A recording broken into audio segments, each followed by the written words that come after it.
real conversations. Let's have real conversations. Get ready to stir it up. Life events and everything in between. Let's go. Get ready to stir it up. No capping. If guests got you covered right up. Get ready to stir it up. Stir it up. Come on. Get ready to stir it up. Welcome to Stir It Up. On most episodes, I talk about two people very often. And finally, we thought, well, let me drag those two people onto the show and get you to meet them. Today, I have Jada and Janelle Nate. And we're going to be talking about the things that teenagers wish their parents knew. I know I'm setting myself up here. Careful what you say. Right? But it's good to have you. How do you feel about finally being on Stir It Up? I've been waiting, sir. You've been waiting, sir. Janelle, how do you feel? It's now that you want to call me on my Saturday morning after exams. She wants to call me and say I should come to your chair. I've been begging you since. Since? Yes. Yeah, but I've been thinking about what would be good for us to talk about. Yeah. What were you thinking we should have talked about before we decided on this? By the way, we decided this morning. So what were you thinking we should talk about? I don't know. But you wanted to come, so you come to sit here and breathe air. Yes. What else do we do in this life? Oh, life is good then. Life is good. What were you thinking we should talk about? You know, I personally thought we should come on here and talk about whether or not tomatoes are fruits or vegetables. Because, you know, fruits have seeds. Tomatoes have seeds. Is it a fruit or a vegetable? That's what I wanted to come and talk about. But vegetables don't have seeds. No. Biologically, they're not meant to, so. You see? Oh, my school fees is working. Well, I guess you guys see what I have to deal with on a daily basis. They have opinions. So let's see how this conversation goes. Because I'm sure I'm going to be regretting it at some point in time, but. Okay, so let's start. Who wants to go first? Oh, really? Okay. Eldest First, okay. So, Jada, you are a teenager. Unfortunately. Unfortunately. Why is it unfortunate? It's tiring. Oh, really? Very. So, 10-year-old Jada and 16-year-old Jada. Yeah. What's the first big difference for you? School. School. What about school? I went from not caring about what grades I got. I couldn't tell you what I got in history and classics, in all actual honesty. But right now, I can recite to you every grade I've gotten since I turned 13. The shift between... Since you turned? 13. Okay. The shift between not caring about school and caring about school was huge, and it's very stressful. Because I've gone from, if I get a B, it's fine, to I need an A. And with every new level, it becomes more and more difficult to get that A. And so that's the biggest change for me, because friends and drama, they've been part of me since class 4. But you've always had friend drama, haven't you? I always have, but school was the biggest change for me, because friend drama has always been there, and that's would have been the second, but school was the biggest change for me. So friend drama would have been the second. So we'll come back to you and talk about friend drama. Okay. Madam. Hello. That's for you. You know, right now everybody is going to be seeing what you are really like. But the packaging is coming off now. Oh, what packaging? I'm unfiltered. Okay. So tell me, the biggest change for you from being 10-year-old Janelle and being 14-year-old Janelle? Okay, so one thing, I was betting on you saying I'm 13, and I was waiting to correct you. Oh, but of course I know how old you are, but go on. But I say that the biggest change is definitely the amount of extracurriculars I do. Okay. Because when I was 10, I would have been like year 6. So every activity the school did was compulsory for me to do.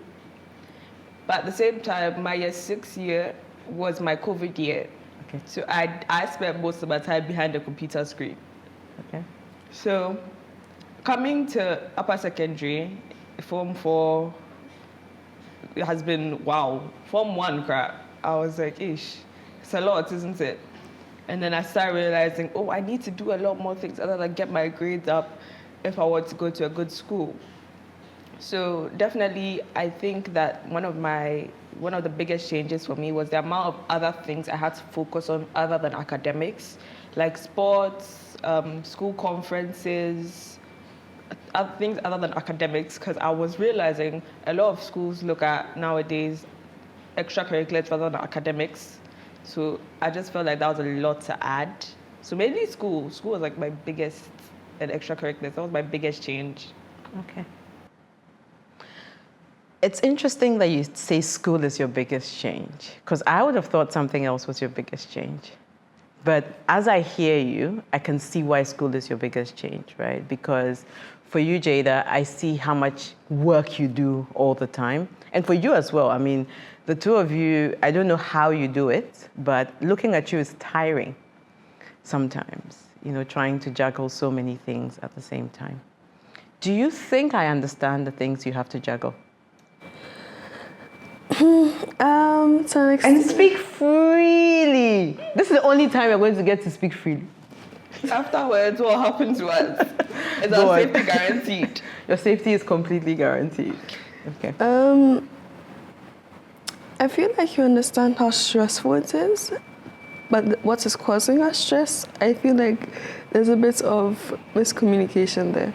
Okay. Where with school, my stress is how do I get the grade, right? How do I do this properly to get a good grade? But your stress is, you see it as kind of, why are you so stressed about this? Just work at it and you'll be fine. But I'm sitting in it and I'm like, the school system I'm in is different from what you're in.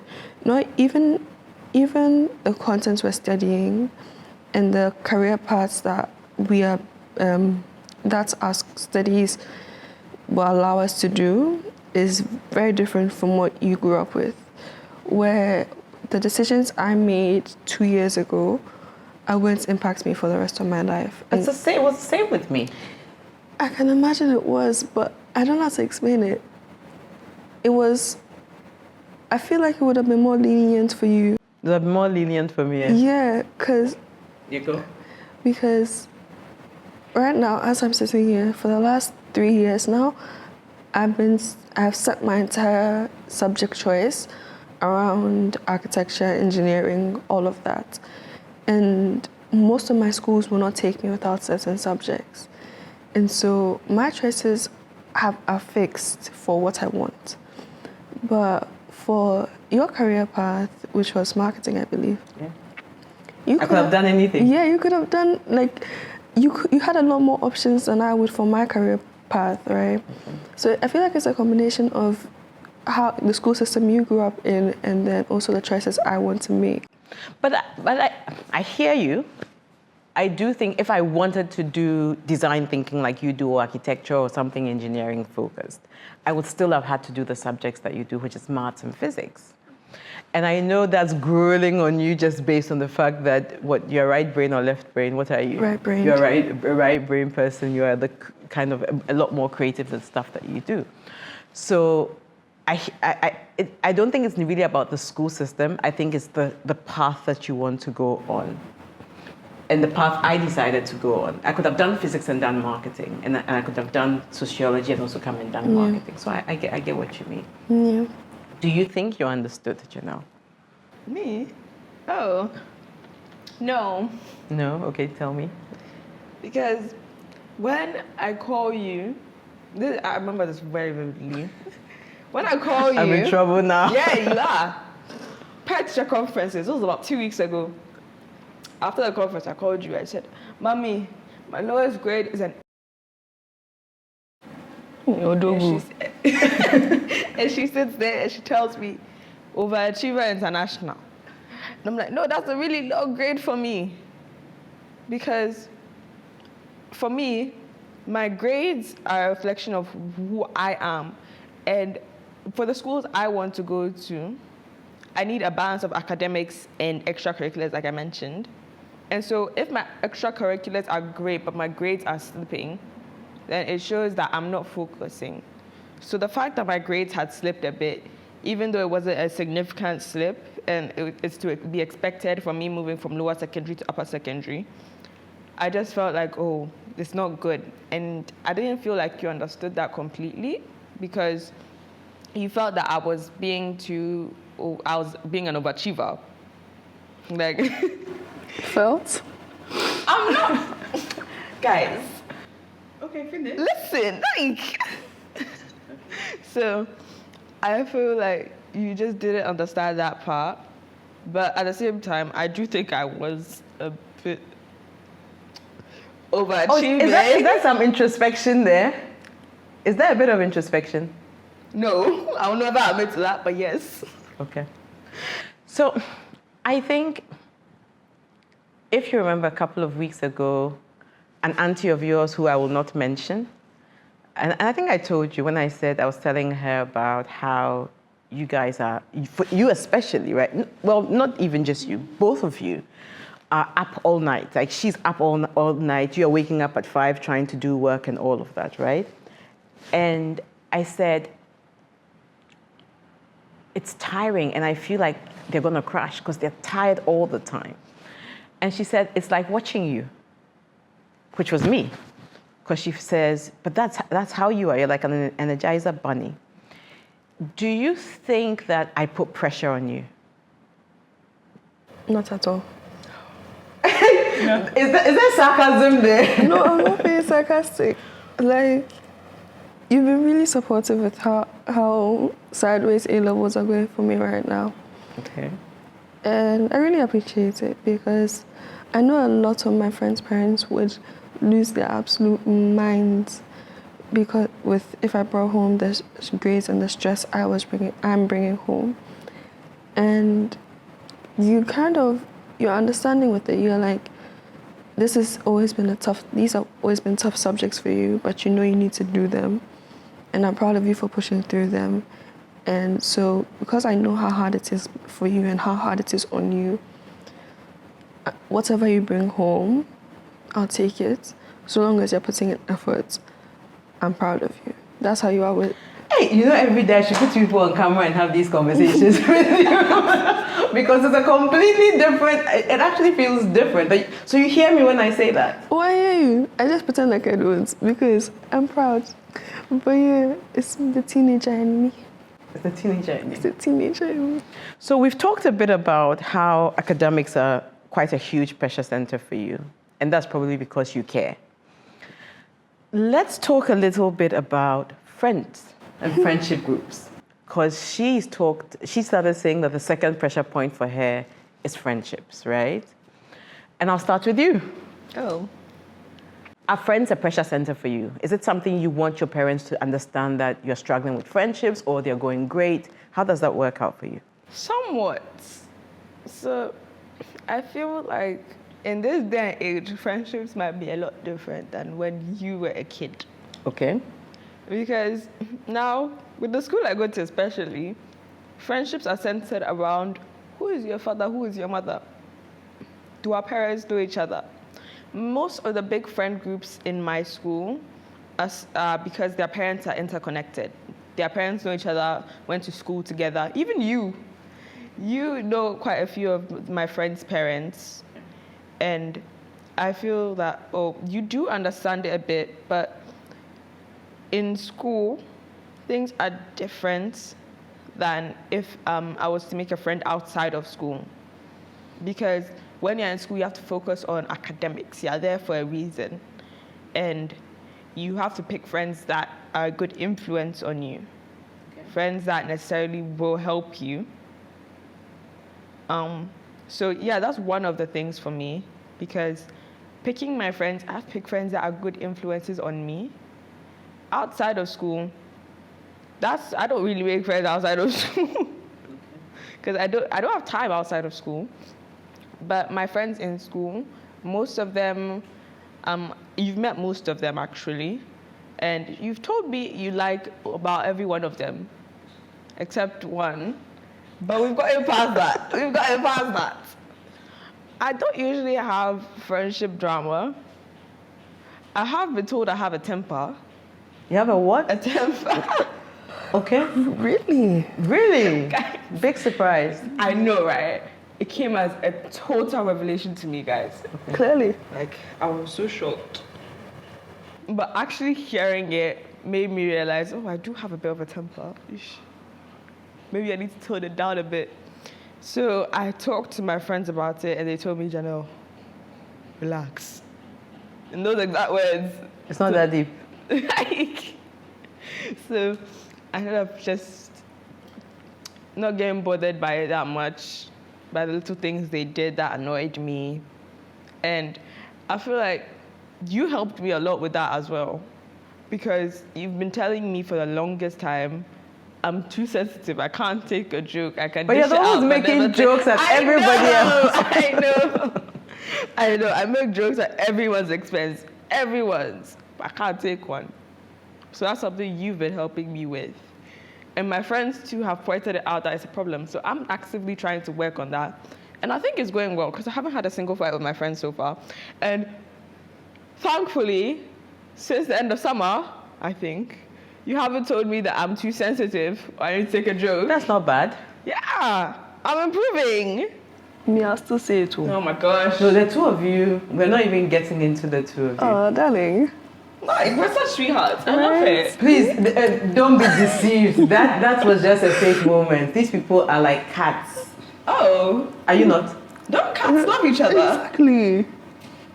Oh. Okay.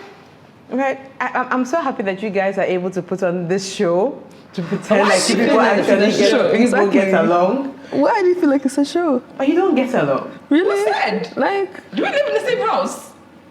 I know you love each other very dearly. And I think maybe after we talk about you and your friends, we'll talk about... family. No, we'll talk about siblings. How you interact with your siblings as teenagers. And how that... Well, since I have two favorite children. This is my favorite child, Jada, and that's my favorite child, Janelle. But let's talk about you and your friends' groups. What's the biggest struggle you wish your parents understood? There's not. I'm not sure how to phrase this. Me as young as I am, I find little things to be the end of the world. I go from 0 to 100 like lightning. It's so easy for me to lose my mind over the smallest things. And you that you've grown and you're just kind of like, isn't that deep? No, move on, right? You've gotten that. And so when I come to you with, oh, A said this to me in this way and it's driving me mad and I'm so annoyed and I never want to speak to her again. And then I tell you, I'm like, okay. And I'm like, but reaction. And it's like, I feel like because I go from 0 to 100 really easily and the smallest things seem life-threatening to me, it's like, I feel like there's a bit of, it's very frustrating trying to explain to you why I'm hurt about something, right? Because me, I'm very sensitive, right?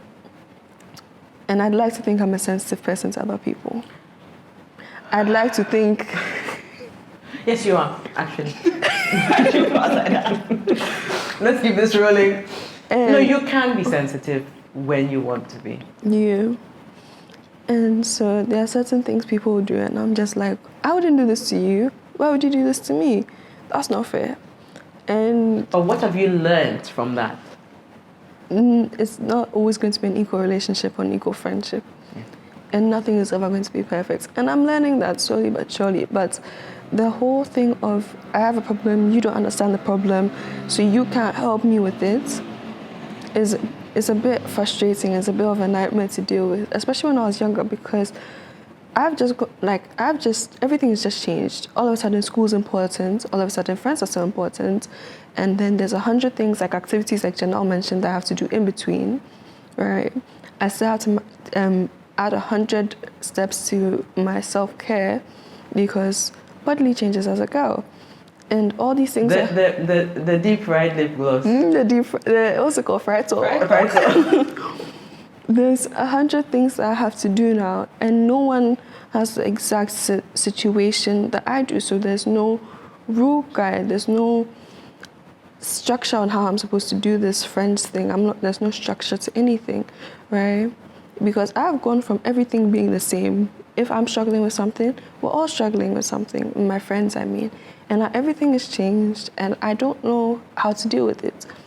And so in my wonderful, wonderful tendencies, I come to Mama. I'm like, Mama, how do I deal with this? And because it's been so long and you've kind of grown past these things, which is very amazing for you, but I haven't reached there, it's kind of difficult to try and explain to you why something so tiny to you hurts me so deeply.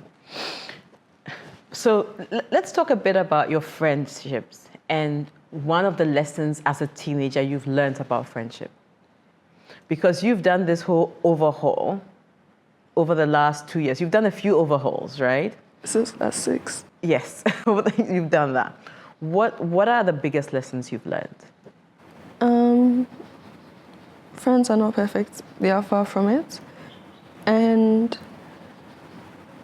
you can try as much as you'd like to get them to understand you and to do something, but it's not always going to happen.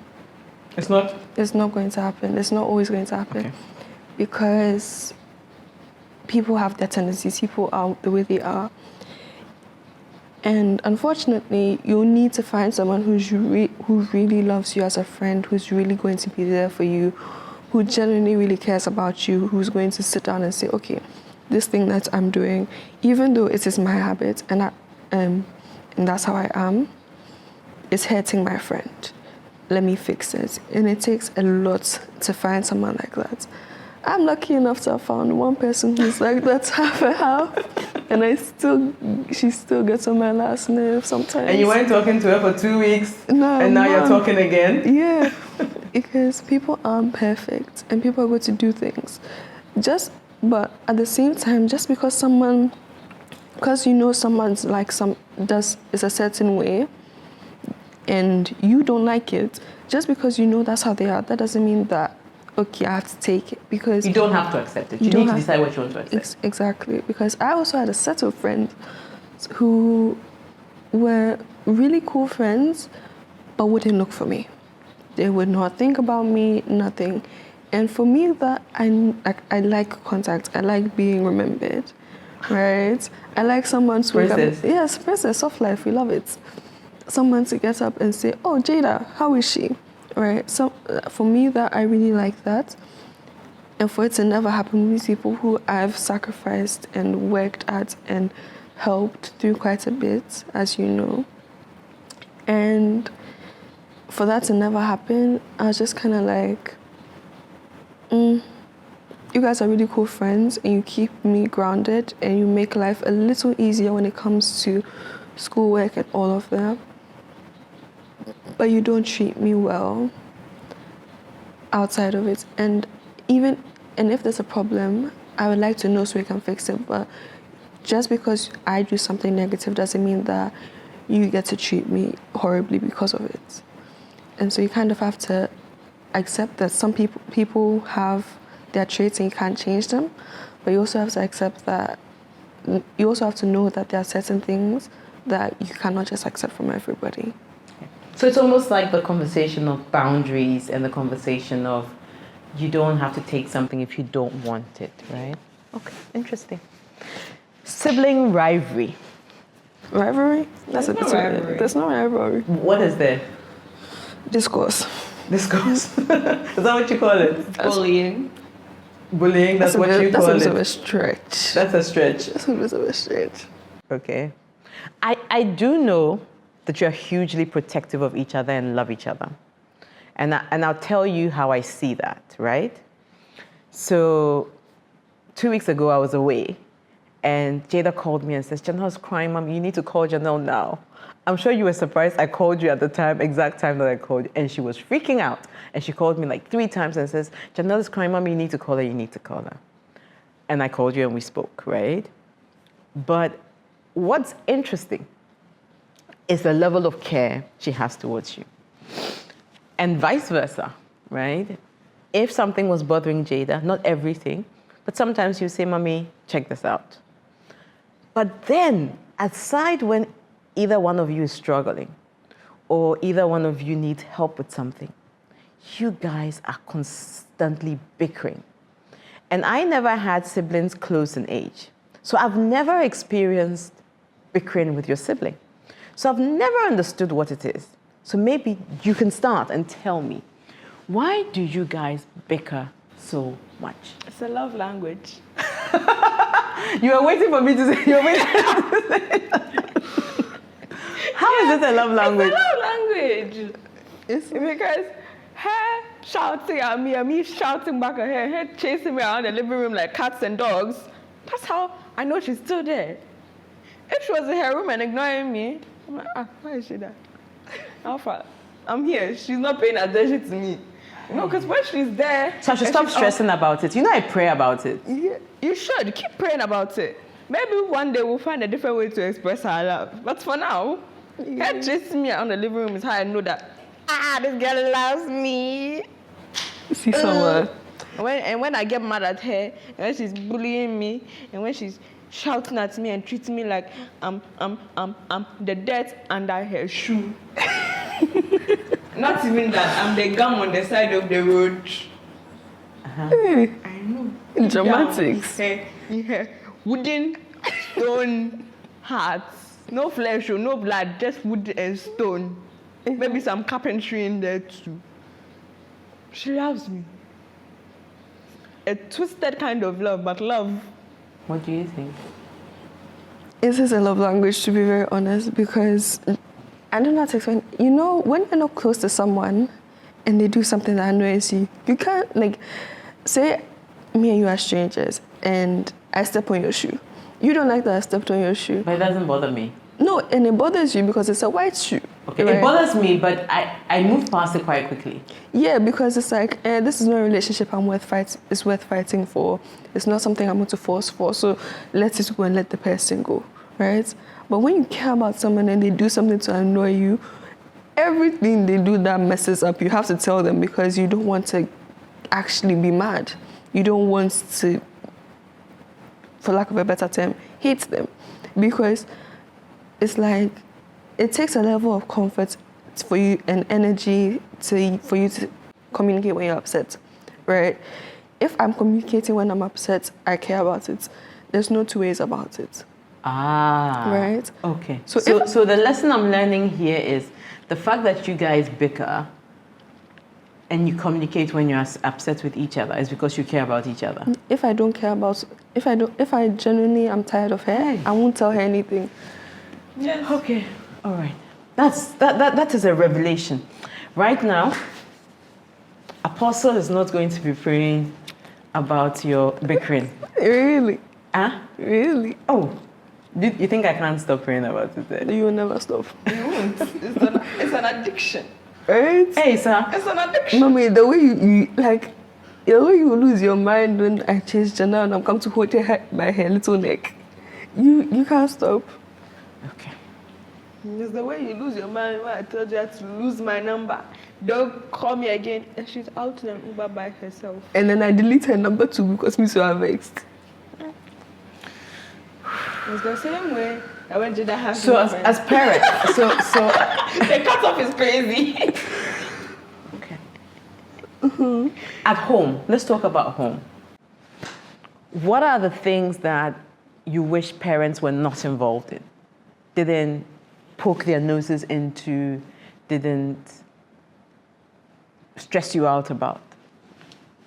Now that I'm 16 and pushing 17, nothing. There's nothing I wish. Like when I was 13, I would have wished that you stayed out of any of my friendships and all of that. You stayed out of my phone, out of my laptop. But these days I've done well with the Oh, phone. you've done really well. Clap for me. Meanwhile, her iPad is on your lap. But I haven't looked. I've not snooped through her iPad. But yeah, not to go. You know what Jada said the other day? She says that I cut you a lot of slack. That I don't go through your phone as much as I used to go through her phone. So right now, I've actually